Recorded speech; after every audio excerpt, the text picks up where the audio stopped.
Chapter 1 of The Game of Life and How to Play It. The Game of Life and How to Play It by Florence Scovel Shinn. Chapter 1, The Game. Most people consider life a battle, but it is not a battle, it is a game. It is a game, however, which cannot be played successfully without the knowledge of spiritual law. And the Old and the New Testaments give the rules of the game with wonderful clearness. Jesus Christ taught that it was a great game of giving and receiving. Whatsoever a man soweth, that shall he also reap. This means that whatever man sends out in word or deed will return to him. What he gives, he will receive. If he gives hate, he will receive hate. If he gives love, he will receive love. If he gives criticism, he will receive criticism. If he lies, he will be lied to. If he cheats, he will be cheated. We are taught also that the imaging faculty plays a leading part in the game of life. Keep thy heart, or imagination, with all diligence, for out of it are the issues of life.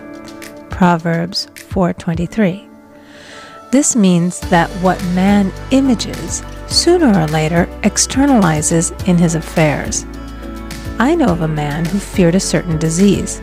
It was a very rare disease and difficult to get, but he pictured it continually and read about it until it manifested in his body and he died, the victim of distorted imagination. So we see, to play successfully the game of life, we must train the imaging faculty. A person with an imaging faculty trained to image only good brings into his life every righteous desire of his heart.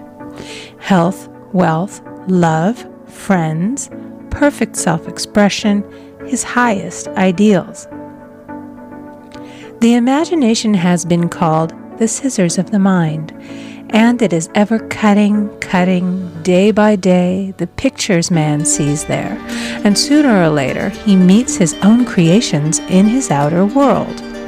To train the imagination successfully, man must understand the workings of his mind. The Greeks said, "Know thyself." There are three departments of the mind: the subconscious, conscious, and superconscious. The subconscious is simply power without direction. It is like steam or electricity, and it does what it is directed to. It has no power of induction. Whatever man feels deeply or images clearly is impressed upon the subconscious mind and carried out in minutest detail. For example, a woman I know, when a child, always made believe she was a widow. She dressed up in black clothes and wore a long black veil, and people thought she was very clever and amusing. She grew up and married a man with whom she was deeply in love. In a short time he died, and she wore black and a sweeping veil for many years. The picture of herself as a widow was so impressed upon the subconscious mind, and in due time worked itself out regardless of the havoc created. The conscious mind has been called mortal or carnal mind. It is the human mind and sees life as it appears to be. It sees death, disaster, sickness, poverty, and limitation of every kind, and it impresses the subconscious. The superconscious mind is the God mind within each man and is the realm of perfect ideas. In it is the perfect pattern spoken of by Plato, the divine design, for there is a divine design for each person. There is a place that you are to fill and no one else can fill, something you are to do which no one else can do. There is a perfect picture of this in the superconscious mind. It usually flashes across the conscious as an unattainable ideal, something too good to be true. In reality, it is man's true destiny or destination flashed to him from the infinite intelligence which is within himself. Many people, however, are in ignorance of their true destinies and are striving for things and situations which do not belong to them and would only bring failure and dissatisfaction if attained. For example, a woman came to me and asked me to speak the word that she would marry a certain man with whom she was very much in love. She called him A.B. I replied that this would be a violation of spiritual law, but that I would speak the word for the right man, the divine selection, the man who belonged to her by divine right. I added, if A.B. is the right man, you can't lose him, and if he isn't, you will receive his equivalent. She saw A.B. frequently, but no headway was made in their friendship. One evening she called and said, "Do you know, for the last week, A.B. hasn't seemed so wonderful to me." I replied, "Maybe he is not the divine selection. Another man may be the right one." Soon after that, she met another man who fell in love with her at once and who said she was his ideal. In fact, he said all the things that she had always wished A.B. would say to her. She remarked, it was quite uncanny. She soon returned to his love and lost all interest in A.B. This shows the law of substitution. A right idea was substituted for a wrong one. Therefore, there was no loss or sacrifice involved. Jesus Christ said, "Seek ye first the kingdom of God and his righteousness, and all these things shall be added unto you." And he said the kingdom was within man. The kingdom is the realm of right ideas, or the divine pattern.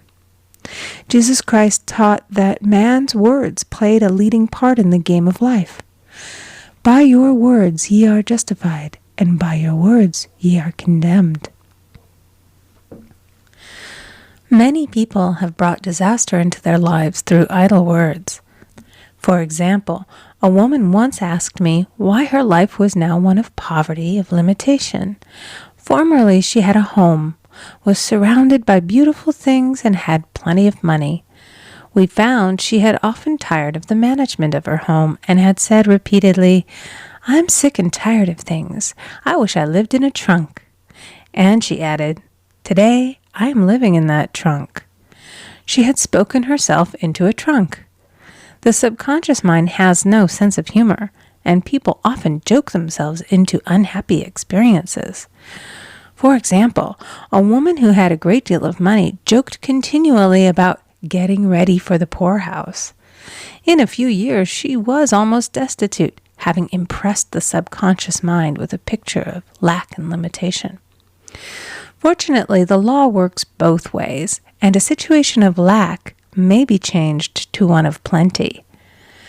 For example, a woman came to me one hot summer's day for a treatment for prosperity. She was worn out, dejected, and discouraged. She said she possessed just $8 in the world. I said, "Good. We'll bless the $8 and multiply them as Jesus Christ multiplied the loaves and the fishes." For he taught that every man had the power to bless and to multiply, to heal and to prosper. She said, "What shall I do next?" I replied, "Follow intuition. Have you a hunch to do anything or to go anywhere?" Intuition means intuition, or to be taught from within. It is man's unerring guide, and I will deal more fully with its laws in a following chapter. The woman replied, "I don't know. I seem to have a hunch to go home. I've just enough money for car fare." Her home was in a distant city and was one of lack and limitation, and the reasoning mind, or intellect, would have said, "Stay in New York and get work and make some money."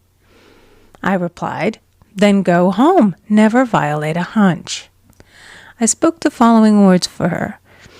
"Infinite Spirit, open the way for great abundance for She is an irresistible magnet for all that belongs to her by divine right." I told her to repeat it continually also. She left for home immediately, and calling on a woman one day, she linked up with an old friend of her family. Through this friend, she received thousands of dollars in a most miraculous way. She has said to me often, "Tell people about the woman who came to you with $8 and a hunch." There is always plenty on man's pathway, but it can only be brought into manifestation through desire, faith, or the spoken word. Jesus Christ brought out clearly that man must make the first move. Ask, and it shall be given to you. Seek, and ye shall find. Knock, and it shall be opened unto you. Matthew 7:7. In the scriptures we read, "Concerning the works of my hands, command ye me." Infinite intelligence, God, is ever ready to carry out man's smallest or greatest demands. Every desire, uttered or unexpressed, is a demand. We are often startled by having a wish suddenly fulfilled. For example, one Easter, having seen many beautiful rose trees in the florist's windows, I wished I would receive one, and for an instant saw it mentally being carried in the door. Easter came, and with it a beautiful rose tree. I thanked my friend the following day and told her it was just what I had wanted. She replied, "I didn't send you a rose tree. I sent you lilies." The man had mixed the order and sent me a rose tree simply because I had started the law in action and I had to have a rose tree. Nothing stands between man and his highest ideals and every desire of his heart but doubt and fear. When man can wish without worrying, every desire will be instantly fulfilled. I will explain more fully in a following chapter the scientific reason for this and how fear must be erased from the consciousness. It is man's only enemy. Fear of lack, fear of failure, fear of sickness, fear of loss, and a feeling of insecurity on some plane. Jesus Christ said, "Why are ye fearful, O ye of little faith?" Matthew 8:26. So we can see we must substitute faith for fear is only inverted faith. It is faith in evil instead of good. The object of the game of life is to see clearly one's good and to obliterate all mental pictures of evil. This must be done by impressing the subconscious mind with a realization of good. A very brilliant man who has attained great success told me he had suddenly erased all fear from his consciousness by reading a sign which hung in a room. He saw printed in large letters this statement: "Why worry? It will probably never happen."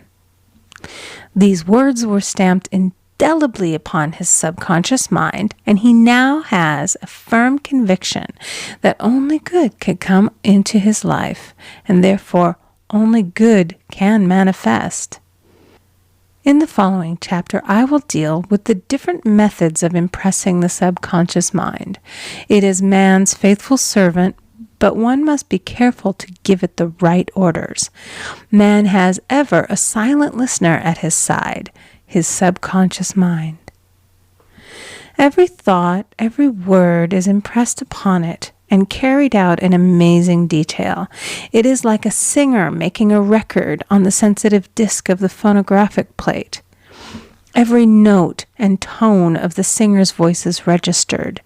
If he coughs or hesitates, it is registered also. So let us break all the old bad records in the subconscious mind, the records of our lives which we do not wish to keep, and make new and beautiful ones. Speak these words aloud with power and conviction. I now smash and demolish by my spoken word every untrue record in my subconscious mind. They shall return to the dust heap of their native nothingness, for they came from my own vain imaginings. I now make my perfect records through the Christ within, the records of health, wealth, love, and perfect self-expression. This is the square of life, the game completed. In the following chapters, I will show how man can change his conditions by changing his words. Any man who does not know the power of the word is behind the times. Death and life are in the power of the tongue. Proverbs 18:21. End of chapter 1. Recording by Amy Conger.